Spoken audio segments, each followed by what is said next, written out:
Probablemente nunca se había hablado, como se ha hablado en el último tiempo, del famoso panel de expertos, ¿verdad? El panel de expertos, que es el que colabora en la fijación, o sea, hace una recomendación de la fijación o los cambios en los precios del transporte público. Hizo mucha noticia el panel de expertos hacia principios del mes de octubre, cuando se determinó el alza de los 30 pesos del metro, y luego esa alza fue revertida por el Ejecutivo a través de una ley. También lo hemos conocido respecto de las alzas eléctricas, ¿verdad?, que funcionan con mecanismos equivalentes, aunque no exactamente iguales. Ahora conocimos de un alza de 10 pesos recomendada por el panel de expertos, que el gobierno anunció, está decidida a anular a través de un trámite en la Contraloría, y además también la ministra de Transporte, Gloria Hood, ha puesto sobre la mesa la necesidad de discutir el financiamiento del Transantiago por varias consideraciones, ¿verdad?, que hoy día están sometidas a la fórmula de cargo de cálculo de la tarifa. Por ejemplo, la ministra Hood dijo: tenemos que hacernos cargo de que las inversiones proyectadas para las nuevas líneas de metro se van a traspasar a tarifa, y debiéramos pensar si estamos dispuestos a que se traspasen a tarifa o no se traspasen a tarifa. El punto es que cualquier incremento, ya sea por cualquiera de las variables que se consideren, alguien tiene que pagarla. No es que si el panel dice se sube y el gobierno dice no se sube, no se suba, se sube. O sea, al final ese costo alguien lo asume, alguien lo asimila. ¿Cómo funciona el panel de expertos? ¿Qué sentido tiene su funcionamiento dada esta coyuntura o el futuro en el que eventualmente vamos a tener siempre una autoridad que discrecionalmente va a tomar una determinación en sentido contrario a lo que establezca el panel de expertos? Lo conversamos con el economista académico de la Universidad Católica, Juan Pablo Montero, miembro del panel de expertos. ¿Cómo está, Juan Pablo? Muy bien. Buenas tardes. Muchas gracias por la invitación. Nunca probablemente pensaron ustedes que iban a tener que, comillas, defender tanto la pega del panel de expertos como en el último tiempo. Sospecho. La verdad que por mucho tiempo pasamos completamente desapercibidos, incluso ante algunas alzas en el pasado. Así es. Así es. Expliquemos el origen del panel de expertos, porque nosotros el otro día lo explicamos, ¿verdad? Y es importante recordar por qué surge el panel de expertos y cuáles son efectivamente sus atribuciones y hasta dónde llegan con las recomendaciones que hacen. Perfecto. Surge en el 2009 una ley producto del gran subsidio, ¿cierto?, que estaba llegando al sistema de transporte público.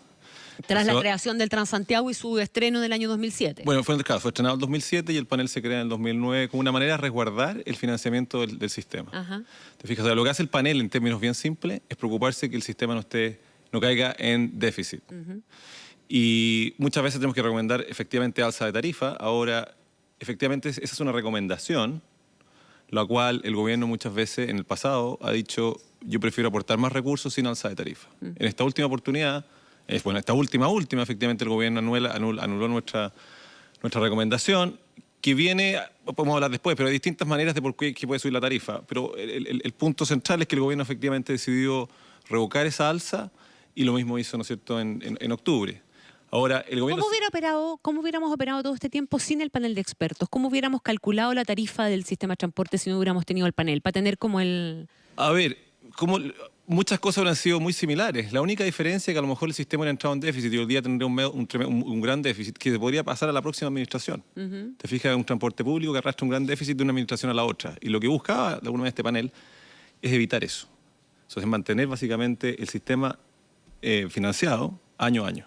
Entonces, a través de la transparencia de los costos, por los elementos que van conformando la tarifa. Entonces, al final es una ecuación sumamente simple. Mira, esto cuesta tanto viene de tarifa, y el saldo hay que pagarlo con el subsidio. Ahora, pero eso te lo puede hacer un computador con los datos, con un logaritmo, una planilla. ¿Por qué un panel? Yo creo que esa es la pregunta que uno se hace también. Sí, eso es una parte. Bueno, es una parte de nuestro trabajo, hacemos mucho más que eso. Pero efectivamente, muchas veces hay que hacer cambios, por ejemplo, en cómo se calcula este famoso polinomio que indexa la tarifa. El famoso polinomio. Por ejemplo, los pesos que tienen los distintos insumos que entran, ¿no es cierto?, en el costo del transporte.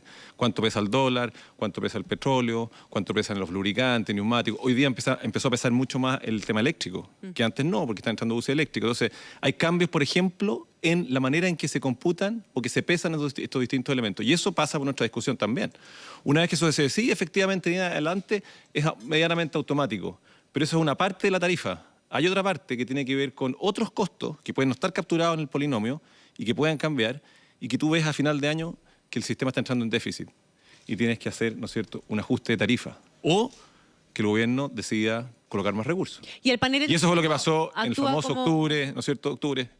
veíamos un déficit en que iba a entrar al sistema y por eso nosotros dijimos, más allá, ¿no es cierto?, del polinomio, y miramos los números, pedimos proyecciones, nos entregan proyecciones, muchas veces pedimos, oiga, haznos proyección de esto, haznos proyección de esto otro. O sea, hay mucho más interacción que simplemente que nos llegue una ecuación, nos llegue un algoritmo, entre en una planilla Excel, esto es punto. No, hay bastante más que eso. Lo que pasa a la gente, yo entiendo, la gente no sabe. No, pero por eso es importante contar cómo funciona. Efectivamente, nosotros pedimos constantemente, estamos pidiendo, por ejemplo, proyecciones, cómo se ve el año.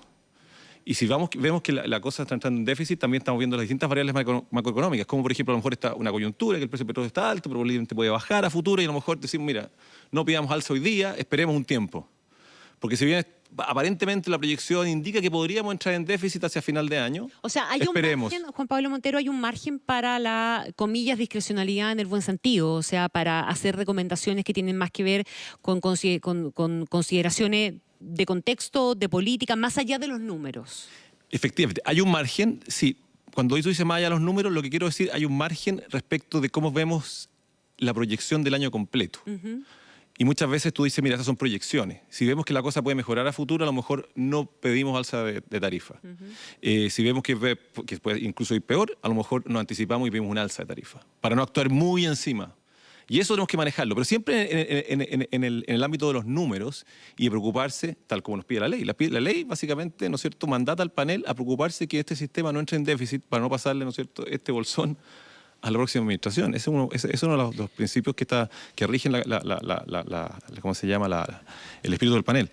Entonces, eso por el lado de los números. O sea, nosotros siempre estamos mirando estos números y preocupándonos cumplir con el mandato de la ley. Ahora, hay una decisión política. Y esta es la segunda parte que muchas veces la gente no entiende. Y nosotros estamos completamente fuera de eso. ¿Hay que subir tarifa o no hay que subir tarifa? Bueno, finalmente ese resorte lo maneja el gobierno. Nosotros decimos, mire, el sistema, aquí hay un pequeño déficit. O lo cumplimos haciendo tarifa o lo cumplimos con más recursos. Pero para que el sistema se mantenga, ¿no es cierto?, cuadrado, su número se mantenga cuadrado, tienen que venir más recursos. Y hay dos maneras. Y en el pasado, ha ocurrido que nosotros hemos dicho, oiga, necesitamos esta alza tarifaria para que el sistema no entre en déficit, y el gobierno en su momento ha dicho, no, vamos a hallar más recursos. ¿Qué ocurre en octubre? Se discutió, se planteó, incluso un cambio en la estructura tarifaria. ¿Qué significa esto? Voy a explicarle a la gente. Básicamente dijimos, podemos levantar los mismos recursos que necesitamos para, ¿no es cierto?, cerrar este déficit que estamos proyectando hacia final de año, cambiando, por ejemplo, cómo se cobra la punta, el valle en el metro. Y también qué pasa con los buses y con los estudiantes. Claro. Perdón, hicimos un cambio tarifario, efectivamente. Y ahí vino la famosa entrevista al ministro de Economía cuando dice que se levantará más temprano. Que es el que se levanta más temprano. Sí, bueno, fue bien desafortunado. Efectivamente, ahora, efectivamente lo que hicimos es subir el metro en punta.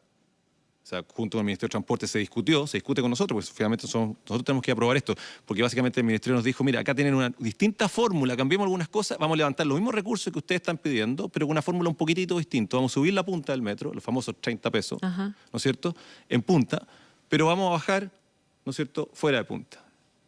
Y bueno, y ustedes saben lo que pasó con eso. Pero, entonces, ahí también hay una discusión en que el panel entra. Hay una discusión, bueno, conviene hacer esto y ahí entra un tema técnico. ¿Cuánta gente se puede cambiar de una...? Conviene desde la perspectiva técnica siempre, no desde la perspectiva política, y ustedes no entran en absoluto. Es que la perspectiva política entra en un lugar muy claro y yo creo que está muy bien donde entra. Finalmente, el gobierno dice, mira, se necesitan más recursos para mantener esto financiado, ¿permitimos la alza de tarifa? O hacemos una discusión entre todos los miembros del gabinete, veamos cómo está la situación política en el momento, el ambiente, que ellos están mucho más preparados que nosotros. Ahora, mucho más preparados. Y ellos pueden decir, ¿saben qué más? Tienen recursos adicionales. Y ha ocurrido en el pasado. Juan Pablo, y esta vez no ocurrió, pero bueno. La urgencia de decretar el alza la imponen ustedes con la argumentación técnica, en el fondo. Ustedes llegan a la convicción de si hay urgencia o no. De más recursos. De más recursos. Yo le pondría el apellido de más recursos. Se ve como una alza de tarifa, pero al final son más recursos. Son más recursos. Y el único instrumento que tenemos nosotros es decir, alza tarifa. Claro. Pero el gobierno siempre puede recurrir a más recursos. O sea, yo cuando me dice, el panel está pidiendo alza tarifa, yo creo que yo prefiero poner... Está pidiendo recursos. Necesitamos más recursos. Y nuestro único instrumento... O está alertando de posible déficit. Es que más que la alerta, nosotros estamos pidiendo, y esos recursos tienen que venir. Y nosotros como panel, lo que es vinculante es que el panel está exigiendo que vengan más recursos. Ya. Y el instrumento que tenemos nosotros, efectivamente, es el alza tarifaria, por ejemplo. A diferencia de lo que puede hacer el gobierno. El gobierno es el que tiene el resorte y puede jugar. ¿Saben qué más? Que siga, que vaya al alza. O... y ahí entra el tema del fondo de espejo, ¿no es cierto? Esto que el subsidio también a regiones y hay otros temas políticos que entran en discusión. Pero finalmente, ¿quién decide cómo se financia esto? No somos nosotros. Es la autoridad. Es la autoridad del momento. ¿Te fijas? Entonces, eso es importante, creo que quede claro. Estamos conversando con Juan Pablo Montero, académico de la Universidad Católica, miembro del panel de expertos. Juan Pablo, esto sale un poco del tema de los números, pero también tiene que ver con el trabajo que hacen ustedes. Cuando ya el gobierno revierte finalmente los 30 pesos del metro, revierte los 10 pesos del Transantiago, y está ese fantasma de que cada vez que pueda aparecer una nueva alza en el precio del transporte público que ustedes puedan sugerir dentro de su trabajo, va a salir la gente a la calle o va a haber una nueva manifestación. Si se empieza a dar una constante de que las autoridades comienzan a revertir o a frenar cada una de las decisiones del panel de expertos, ¿se va a justificar en un futuro cercano la existencia de este panel de expertos? Más que nunca, y por una razón súper simple. Porque posiblemente nosotros vamos a seguir decretando alzas de recursos, llamémoslo así. ¿Te fijas? Que se necesitan más recursos y básicamente el único instrumento que tenemos nosotros es alzas de tarifa. Y yo creo que es súper importante mantener la transparencia y que el gobierno cada vez que dice no a un alza, que sea sumamente, ¿no es cierto?, claro y transparente con el público, diciéndole, bueno, esto no va a ser pagada con el alza de tarifa, sino va a ser pagada con el impuesto de todos nosotros. Y yo creo que eso es importante. Y por eso que más que nunca es importante el panel de expertos para mantener esa transparencia. Estos recursos, Connie, tú lo dijiste muy bien, las cosas no son gratis, hay que pagarlas. O las pagamos de una manera o las pagamos de otra. No hay nada gratis. Y lo que estamos haciendo como panel, y por eso que digo que es incluso más importante la existencia del panel, es que efectivamente esta transparencia se mantenga. Juan Pablo, yo creo que es más importante que nunca. Yo mencionaba que la ministra, a propósito de esto en particular, habló de la necesidad de revisar el financiamiento del Transantiago. ¿Ustedes están de acuerdo con que ese paso se dé o no? Absolutamente, yo creo que hay muchas... ¿Qué es lo que hay que revisar en concreto? A ver, yo tengo una opinión bien personal. Hay varias cosas. Uno es, efectivamente, cómo financiar las nuevas líneas de metro. Hay que buscar financiamientos distintos. Cómo hacer mejor aprovechamiento del uso del suelo. Porque hoy día se financian vía tarifa exclusivamente o hay otras fuentes ya. No, y subsidios, efectivamente, subsidios fuertes de parte del Estado. Pero, por ejemplo, hay que ser más creativo. Mejor uso de suelo. ¿Cómo ¿no es cierto? El Estado, donde está el metro instalado, puede explotar el uso de ese suelo a su beneficio? Y con eso puedes lograr, ¿no es cierto?, rebajar. O sea, ¿cómo puede vender sectores asociados a arrendar espacio, efectivamente. Ayudarse a financiar. Efectivamente, yo creo que eso es un desafío inmenso y hay que lograrlo. Es una parte. Por otro lado, y lo que yo he planteado varias veces, yo creo que esta es tenemos una oportunidad. Mucha gente está diciendo incluso que el transporte público, ojalá bajara la tarifa en forma importante, no solamente congelada, sino que bajara en forma importante. Ahora, respecto a tu pregunta anterior, que se va a mantener congelado mucho tiempo, yo creo que sí. Yo creo que sí. Yo creo que eso es cierto. Podemos buscar otras formas de poder incluso bajar la tarifa del transporte público. Y yo te voy a dar dos ejemplos. Hay uno que me gusta mucho más. Uno, te voy a dar el que menos me gusta. Uno, efectivamente, y se está tratando de hacer en algunas partes, en algunos lugares del mundo, pero con algunas líneas de buses que están en zonas más periféricas, de lugares de menor recursos, es, por ejemplo, rebajar el precio de la tarifa, en algunos lugares, no en todo el sector completo, y aumentar, por ejemplo, el impuesto a los combustibles. Correcto. Y en el caso, eso sería benzina y principalmente diésel. Entonces, básicamente tú aquí estás haciendo dos cosas al mismo tiempo, no cosas separadas, porque si lo haces separado te va a pasar lo que te pasó en Francia, ¿no es cierto?, con los famosos chalecos amarillos, los gilets jaunes. Que fue el anuncio del impuesto a los combustibles únicamente. Un aumento, y lo que te pasó en Ecuador. Acá hay que decir, mire, vamos a hacer estas dos cosas juntas, vamos a aumentar esto, pero todo el recurso que aquí se obtiene adicional por esta alza de impuestos va a subsidiar el transporte. Y no solo a subsidiarlo para mantener la tarifa congelada, sino podremos hacer un esfuerzo incluso bajarla aún más. Esa es una alternativa. Yo tengo una mejor incluso, que me gusta incluso más. Tarificación vial. Me encanta. O congestión. Pero desde el año 90 que uno viene escuchando. Efectivamente. Nueva York, finalmente, después de 20 años de discusión, lo está haciendo. Sí. ¿Y dónde van a ir todos esos recursos? Esto es la parte baja de Manhattan. A todo el transporte público. No solamente el metro, el transporte público completo. Sí, pero entiendo que además el metro ya estaba absolutamente desfinanciado. Estaba financiado y la razón que lo lograron hacer efectivamente es para financiar el transporte público. Pero las dos cosas van juntas. Vamos a tarificar el auto, ¿no es cierto?, por congestión. Y todos esos recursos no van a ir a impuestos generales, sino van a ir destinados a mejorar el transporte público.